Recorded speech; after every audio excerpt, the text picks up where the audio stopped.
करोड़ से अधिक पर्यटक काशी आए। और आप मुझे बताइए, ये जो 7 करोड़ लोग यहां आ रहे हैं, वो बनारस में ही तो ठहर रहे हैं।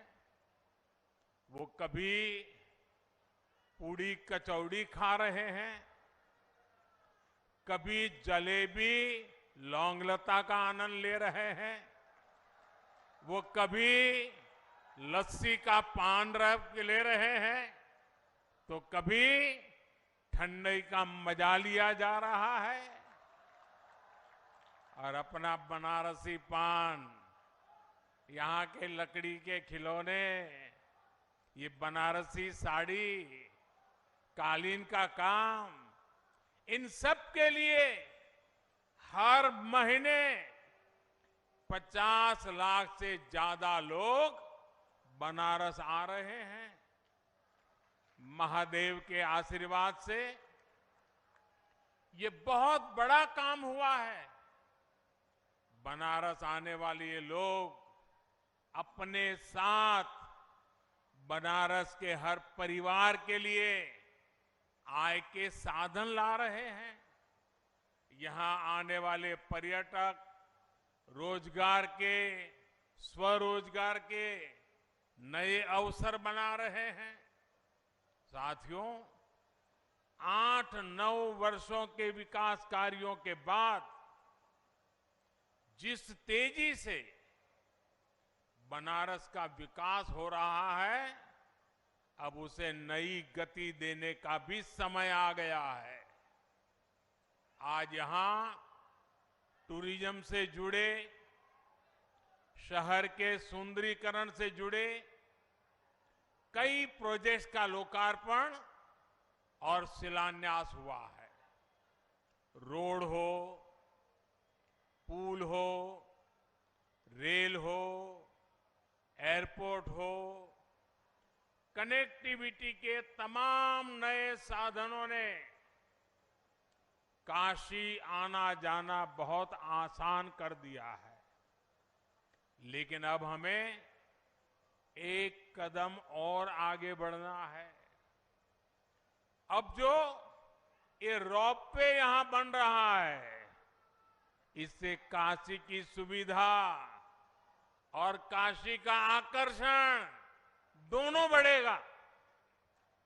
रोपवे बनने के बाद बनारस कैंट रेलवे स्टेशन और काशी विश्वनाथ कॉरिडोर के बीच की दूरी बस कुछ मिनटों में ही रह जाएगी।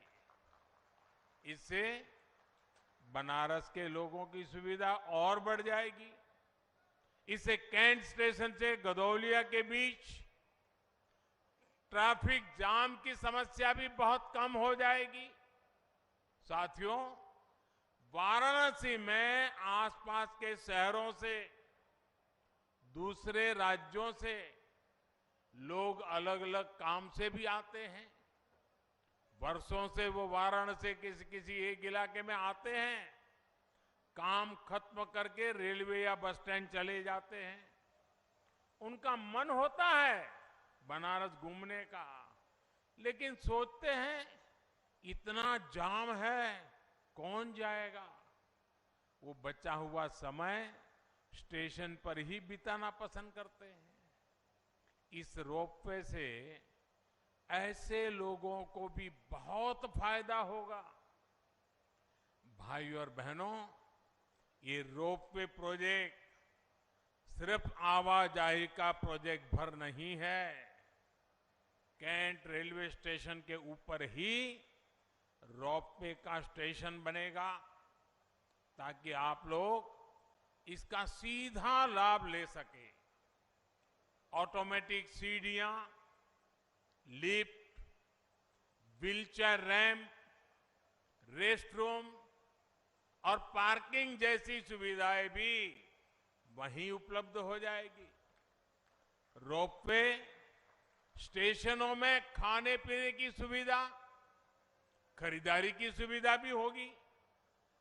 ये काशी में बिजनेस और रोजगार के एक और सेंटर के रूप में विकसित होंगे। साथियों, आज बनारस की एयर कनेक्टिविटी को मजबूत करने की दिशा में भी बड़ा काम हुआ है। बाबतपुर हवाई अड्डे में आज नए एटीसी टावर का लोकार्पण हुआ है। अभी तक यहां देश दुनिया से आने वाले 50 से अधिक विमानों को हैंडल किया जाता है। नया एटीसी टावर बनने से ये क्षमता बढ़ जाएगी। इससे भविष्य में एयरपोर्ट का विस्तार करना आसान होगा। भाइयों और बहनों, काशी में स्मार्ट सिटी मिशन के तहत जो काम हो रहा है, उनसे भी सुविधाएं बढ़ेगी और आने जाने के साधन बेहतर हो जाएंगे। काशी में श्रद्धालुओं और पर्यटकों की छोटी छोटी आवश्यकताओं को ध्यान में रखकर ही फ्लोटिंग जेटी का निर्माण किया जा रहा है। नमामि गंगे मिशन के तहत गंगा किनारे के शहरों में सीवेज ट्रीटमेंट का एक बहुत बड़ा नेटवर्क तैयार हुआ है। पिछले 8-9 वर्षों में आप गंगा के बदले हुए घाटों के साक्षी बने हैं। अब गंगा के दोनों तरफ पर्यावरण से जुड़ा बड़ा अभियान शुरू होने वाला है। सरकार का प्रयास है कि गंगा के दोनों तरफ 5 किलोमीटर के हिस्से में प्राकृतिक खेती को बढ़ावा दिया जाए। इसके लिए इस वर्ष के बजट में भी ऐलान किए गए हैं। चाहे खाद हो या फिर प्राकृतिक खेती से जुड़ी दूसरी मदद, इसके लिए नए केंद्र बनाए जा रहे हैं। साथियों, मुझे ये भी खुशी है कि बनारस के साथ पूरा पूर्वी उत्तर प्रदेश कृषि और कृषि निर्यात का एक बड़ा सेंटर बन रहा है। आज वाराणसी में फल सब्जियों की प्रोसेसिंग से लेकर भंडारण और ट्रांसपोर्टेशन से जुड़ी कई आधुनिक सुविधाएं तैयार हुई है।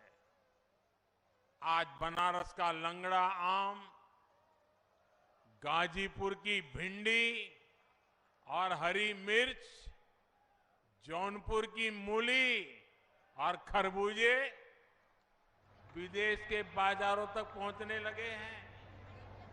इन छोटे शहरों में उगाई गई फल सब्जियां लंदन और दुबई के बाजारों तक पहुंच रही है। और हम सब जानते हैं, जितना ज्यादा एक्सपोर्ट होता है, उतना ही अधिक पैसा किसान तक पहुंचता है। अब करखियाओं फूड पार्क में जो इंटीग्रेटेड पैक हाउस बना है, उससे किसानों, बागवानों को बहुत मदद मिलने जा रही है। आज यहां पुलिस फोर्स से जुड़े प्रोजेक्ट्स का भी लोकार्पण हुआ है। मुझे विश्वास है कि इससे पुलिस बल का आत्मविश्वास बढ़ेगा, कानून व्यवस्था और बेहतर होगी। साथियों, विकास का जो रास्ता हमने चुना है, उसमें सुविधा भी है और संवेदना भी है। इस क्षेत्र में एक चुनौती पीने के पानी की रही है। आज यहां पीने के पानी से जुड़ी अनेक परियोजनाओं का लोकार्पण हुआ है और नई परियोजनाओं पर काम भी शुरू हुआ है। गरीब की परेशानी कम करने के लिए ही हमारी सरकार हर घर नल से जल अभियान चला रही है। बीते 3 साल में देश भर के 8 करोड़ घरों में नल से जल पहुंचना शुरू हुआ है। यहां काशी और आसपास के गांव में भी हजारों लोगों को इसका लाभ मिला है। उज्ज्वला योजना का भी बहुत लाभ बनारस के लोगों को हुआ है। सेवापुरी में नया बॉटलिंग प्लांट इस योजना के लाभार्थियों की भी मदद करेगा। इससे पूर्वी उत्तर प्रदेश और पश्चिमी बिहार में गैस सिलेंडर की आपूर्ति सुगम होगी। साथियों, आज केंद्र में जो सरकार है, यहां यूपी में जो सरकार है, वो गरीब की चिंता करने वाली सरकार है, गरीब की सेवा करने वाली सरकार है। और आप लोग भले प्रधानमंत्री बोले, सरकार बोले, लेकिन मोदी तो खुद को आपका सेवक ही मानता है। इसी सेवा भाव से मैं काशी की, देश की, यूपी की सेवा कर रहा हूं। थोड़ी देर पहले मेरी सरकार की अनेक योजनाओं के लाभार्थियों से बातचीत हुई है। किसी को आंखों की रोशनी मिली, तो किसी को सरकारी मदद से अपनी रोजी रोटी कमाने में मदद मिली। स्वस्थ दृष्टि समृद्ध काशी अभियान, और अभी मैं एक सज्जन से मिला तो वो कह रहे थे, साहब स्वस्थ दृष्टि दूरदृष्टि। करीब 1000 लोगों का मोतियाबिंद का मुफ्त इलाज हुआ है।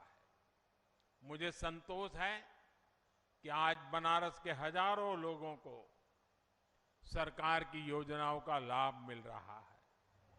आप याद कीजिए, 2014 से पहले के वो दिन जब बैंकों में खाता खोलने में भी पसीने छूट जाते थे।